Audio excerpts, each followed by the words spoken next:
Welcome to Luca is a Billionaire, where the only thing I invest in is your answers. You start by ensuring the Nexon is awake and infotainment firmware is up to date, because older software blocks CarPlay. Plug a certified Lightning cable into the USB port labeled CarPlay or USB-A. Once connected, unlock your iPhone and accept the CarPlay prompt. Make sure Siri is enabled on your phone. CarPlay needs it for voice commands. Once done, the Nexon screen will switch to CarPlay. If it does not, try a different USB port or a fresh cable and continue to the pairing step. Once CarPlay appears, you must authorize it on both devices so the Nexon can access apps and maps. This secures your data and features. Open Settings General CarPlay on your iPhone to confirm the Nexon is listed, then rearrange apps to put navigation and phone up front for quick reach. Configure Do Not Disturb while driving to reduce distractions.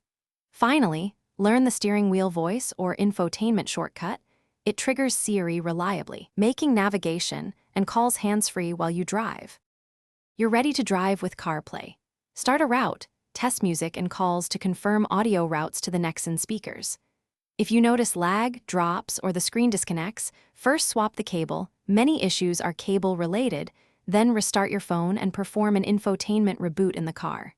If problems persist, update both the Nexon firmware and iOS, because compatibility fixes are common. One quick troubleshooting tip: try a different USB port and toggle Bluetooth. That resolves most intermittent connection faults. Thanks for watching and please subscribe. It's the best investment you'll ever make.